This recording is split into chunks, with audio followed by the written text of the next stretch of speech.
FIFA president സ്ഥാനം രാജിവെക്കണമെന്ന ആവശ്യം ശക്തമാകുന്നതിനിടെ American president Donald ട്രംപിന്റെ സഹായം തേടി ജിയോനി ഇൻഫാന്റിനോ. സ്വകാര്യ നിക്ഷേപ പദ്ധതി പരാജയപ്പെട്ടതോടെ യുവേഫ ഇൻഫാന്റിനോയ്ക്കെതിരെ നിയമ നടപടി സ്വീകരിച്ചതിന് പിന്നാലെയാണ് നീക്കം. ഫിഫ പ്രസിഡന്റിന്റെ കസേര ഇളകാതിരിക്കാനുള്ള അവസാന അത്താണിയായാണ് ജിയാനി ഇൻഫാന്റിനോ രക്ഷകനായി അമേരിക്കൻ പ്രസിഡന്റ് ഡൊണാൾഡ് ട്രംപിന്റെ സഹായം തേടുന്നത്.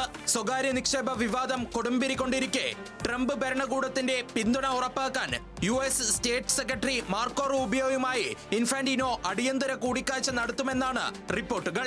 ലോകകപ്പിന്റെ വാണിജ്യ അവകാശങ്ങളിൽ സ്വകാര്യ നിക്ഷേപം അനുവദിക്കാൻ ഫിഫ ഫോർവേഡ് എന്റർപ്രൈസ് എന്ന പേരിൽ പുതിയ കമ്പനി രൂപീകരിക്കാനായിരുന്നു ഇൻഫാന്റിനോയുടെ പദ്ധതി. ട്രംപിന്റെ മരുമകൻ ജെറാഡ് കുഷ്നറുടെ സഹോദരൻ ജോഷ് കുഷ്നറിന്റെ സ്ഥാപനത്തിന് ഓഹരി നൽകുമെന്ന വാർത്ത പുറത്തു വന്നതോടെ ലോക ഫുട്ബോൾ തന്നെ കലാപമുഖത്തേക്ക് നീങ്ങി. യുവേഫയുടെയും മറ്റ് സംഘടനകളുടെയും ശക്തമായ എതിർപ്പിനെ തുടർന്ന് പദ്ധതിയിൽ നിന്ന് ഇൻഫാന്റിനോ പിൻവലിഞ്ഞു.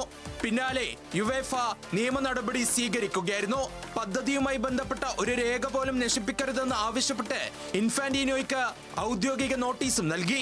രേഖകൾ സൂക്ഷിക്കാനുള്ള 18 ഫിഫ എക്സിക്യൂട്ടീവുകളുടെ പേരും യുവേഫയുടെ നോട്ടീസിലുണ്ട്.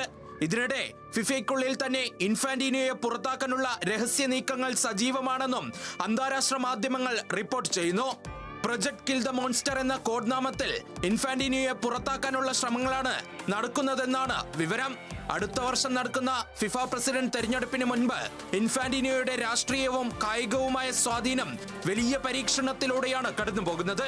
ലോക ഫുട്ബോൾ ഭരിച്ചിരുന്ന നേതാവ് ഇപ്പോൾ സ്വന്തം കസേര രക്ഷിക്കാൻ വൈറ്റ് ഹൌസിന്റെ വാതിലിൽ മുട്ടുകയാണ്. Sports desk, news Malayalam.